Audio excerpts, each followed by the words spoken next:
নমস্কার, অপর্ণার ওয়ার্ল্ডের আরও একটি নতুন রেসিপিতে সকলকে অনেক অনেক স্বাগত। বন্ধুরা, আজকে নিয়ে এসেছি পুঁই শাক দিয়ে মাছের মাথা দিয়ে কিভাবে আমি রান্না করব সেটাই শেয়ার করব তোমাদের সঙ্গে। সম্পূর্ণ রেসিপিটি জুড়ে থাকো, তাহলে তোমরা জানতে পারবে। অনেকে হয়তো চিংড়ি মাছ দিয়ে করেছো, তো রুই মাছের মাথা, যে কোনো মাছের, বড় মাছের মাথা দিয়ে কিভাবে পুঁই শাকে রান্না করব আমি। তো চলো তাহলে সঙ্গে থাকো আর দেখতে থাকো।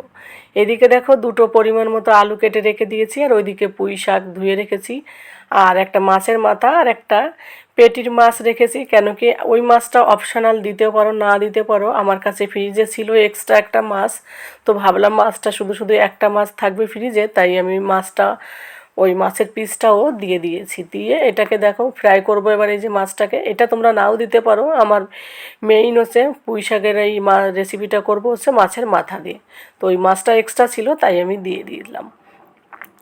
তো দেখো, মাছ দুটোকে এবার সুন্দর করে, মাছের মাথাটা আর ওই মাছের পিসটাকে সুন্দর করে লাল লাল করে ফ্রাই করব। ফ্রাই করে মাছের মাথাটা তুলে রেখে দেবো আলাদা করে। তারপর উল্টে পাল্টে বেশ সুন্দর করে ফ্রাই করবো। আর মাছের মাথাটা ফ্রাই করতে একটু সময়ও লাগে, আর ভালো করে ফ্রাই না হলে, কাঁচা কাঁচা থাকলে তরকারিটা কিন্তু খেতে একেবারেই ভালো লাগবে না। তো মাছের পিসটা আগে তুলে রেখে দিলাম যাতে ভেঙে না যায়। আর এইদিকে দেখো, আলুটা আলাদা করে কেটেছি আর পুঁই শাকটাকেও আলাদা করে কেটেছি। এবার ওই মাছ ধোয়ার পরে, মাছ তুলে নেওয়ার পরে যে তেলটা রয়েছে, সেই তেলের মধ্যে আলুগুলো দিয়ে আস্তে আস্তে করে আলুগুলোকে একটু লাল লাল করে ফ্রাই করে নেব, কারণ আলুটা সফট হতে টাইম লাগবে, আর পুঁই শাকের ডাঁটাটা কিন্তু খুব জলদি হয়ে যাবে। ওই কারণে আগে থেকে আলুটা একটু ফ্রাই করে নিলাম, নিয়ে একটু লবণ দিলাম। লবণ দিলে বেশ আলুটা জলদি মানে একটুখানি সফট হয়ে যাবে, ওই কারণে।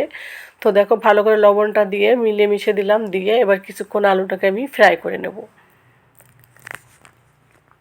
দিয়ে একটু ঢেকে দেব। তাহলে কি হবে, ফ্রাইটা বেশ জলদি হবে, সফট হয়ে যাবে। তো দেখো বন্ধুরা, আলুটা দেখো, দেখেই বোঝা যাচ্ছে অনেকটা হয়ে এসছে। একটু উল্টে পাল্টে দিলেই বোঝা যাবে হালকা লাল লাল হয়ে এসছে। তো এরপরে যে পুঁই শাকের যে ডাঁটাগুলো আছে সেগুলো দেবো। তার আগে আমি যেহেতু রান্নাটা করব একবারে ফোড়ন দিয়ে, তার জন্য একটু মাঝখানে ফাঁকা করে দিলাম, দিয়ে আমি ফোড়নে দেব। এবার দেখো ফোড়নে কি কি দেব।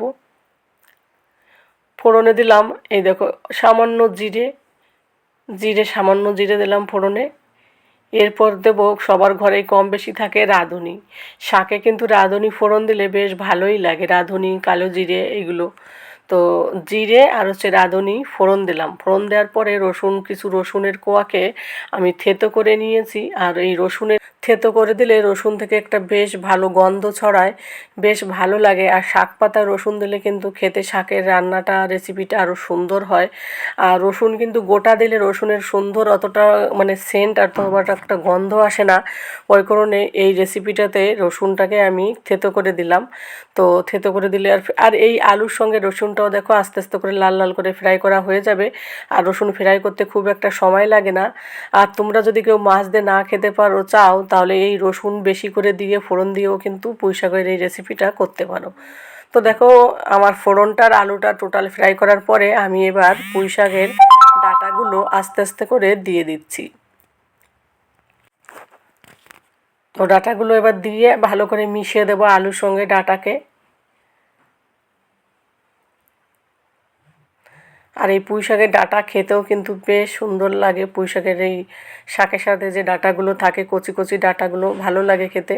তো দেখো, ভালো করে উল্টে পাল্টে দিচ্ছে। আর আমি কিন্তু খুব অল্প তেলে রান্না করছি, একদম হেলদি খাবার হবে এটা। কিন্তু দুপুরবেলা গরম গরম ভাতের সঙ্গে পুঁই শাকের তরকারি হলে আজ জাস্ট জমে যাবে, বেশ সুন্দর লাগবে খেতে।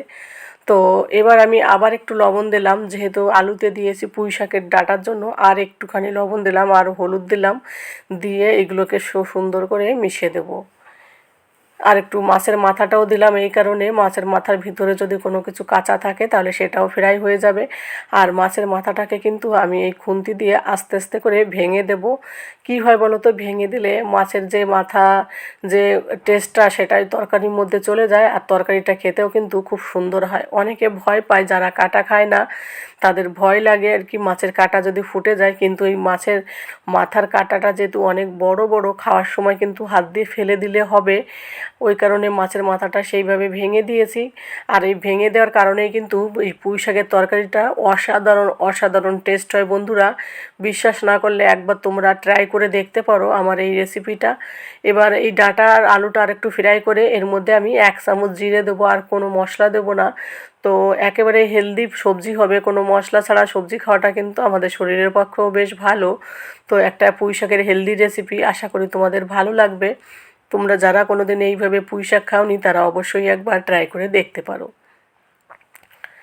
এরপর আমি পুঁই শাকের পাতাগুলো দেব, আগে থেকে দিইনি এই কারণে। পাতা তো এমনিতে খুব জলদি সফট হয়ে যায়, তো বেশি সফট হলে আবার অতটা খেতে ভালো লাগে না শাকটা, ওই কারণে শাকের পাতাটা একটু পরে পরে দিয়ে ভালো করে মিশিয়ে দিলাম। এবার এর মধ্যে দিয়ে দিলাম আমি এই কাঁচা লঙ্কা। আর যে কোনো শাকের তরকারিতে কিন্তু কাঁচা লঙ্কা দিয়ে রান্না করলে বেশ সুন্দর হয়, আর একটু ঝাল ঝাল করে রান্না করলে শাকের তরকারি কিন্তু আরও বেশ টেস্টি হয়। তো এবার আমি এই শাক পাতা যেহেতু সব কিছু ফ্রাই করা হয়ে গেল সুন্দর করে, এবার আমি পরিমাণ মতো জল দেবো, খুব একটা জল দেবো না, যেহেতু ডাঁটা আলু প্রায় মানে সফটই হয়ে এসছে, তো ওই কারণে দেখো অল্প জল দিলাম। এবার তরকারিটা জাল উঠলেই আমি সার্ভ করে নামিয়ে দেবো। তো দেখো বন্ধুরা, আমি কিন্তু বাড়তি কোনো কিছু দিইনি। এবার তরকারিটা প্রায় হয়ে এসছে। এবার মাছটা যেহেতু আমার এক্সট্রা ছিল তাই আমি দিলাম, যাতে মাছটা ভেঙে নেওয়া যায় তার জন্য একদম লাস্টের একটু আগে দিলাম। তোমরা এই মাছটা নাও দিতে পারো, আমার কাছে ছিল যেটা বললাম তোমাদের, তার জন্য আমি ওটা দিয়ে দিলাম। তো দেখো এবার তরকারি কালার দেখেই বোঝা যাচ্ছে আমার রান্নাটা প্রায় কমপ্লিট হয়ে এসছে। এবার আমি তোমাদের সঙ্গে সার্ভ করে ফিরে আসব। খুব সুন্দর একটা গন্ধ বেরিয়েছে, যেহেতু রসুনটা ওইভাবে দেওয়া হয়েছে, আর খেতেও দুর্দান্ত লাগে। এরকম গরম গরম মাছ ভাতের সঙ্গে পুঁই শাকের তরকারি যদি থাকে, জমে যাবে দুপুরের খাওয়াটা বেশ। তো বন্ধুরা দেখো তোমাদের সার্ভ করে দেখাচ্ছি, খুব সুন্দর হয়েছে, দেখেই বোঝা যাচ্ছে খেতে দারুণ হয়েছে। তোমরা একবার পারলে ট্রাই করে দেখো। আর এই পর্যায়ে যারা যারা আমার সাথে আছো তাদের সকলকে অসংখ্য অসংখ্য ধন্যবাদ। আর বন্ধুরা, যদি আমার এই রেসিপিটি ভালো লাগে অবশ্যই চ্যানেলটিকে সাবস্ক্রাইব করে দিয়ে আমার পাশে থাকো। এই সিম্পল রেসিপিটা যদি ভালো লাগে কমেন্টের মাধ্যমে জানিও। আর তোমরা কারা কারা পুঁই শাক খেতে ভালোবাসো সেটাও কিন্তু জানিও। তোমাদের একটা লাইক একটা কমেন্ট আমাকে পরবর্তী ভিডিও বানাতে ভীষণ উৎসাহিত করে।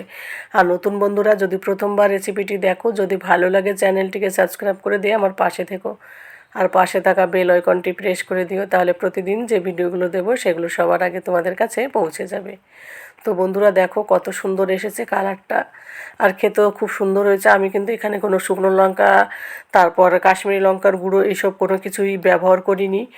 আর তবুও কিন্তু কালারটা কত সুন্দর এসেছে দেখো। আর এইভাবে তোমরা একবার ট্রাই করে দেখতে পারো। আমি রান্না করছি বলে বলছি না, তোমরা একবার অবশ্যই ট্রাই করবে। আর যে যেখান থেকে ভিডিওটি দেখছো, আমার এই রেসিপিটি দেখছো, সকলের সুস্থতা কামনা করি। তোমরা সকলে সুস্থ থাকো, হেলদি খাবার খাও এবং ভালো থাকো, সেটাই প্রার্থনা করি। তো ভিডিওটা, আজকের রেসিপিটা এখানেই শেষ করছি। সকলে ভালো থাকো, টাটা, বাই বাই।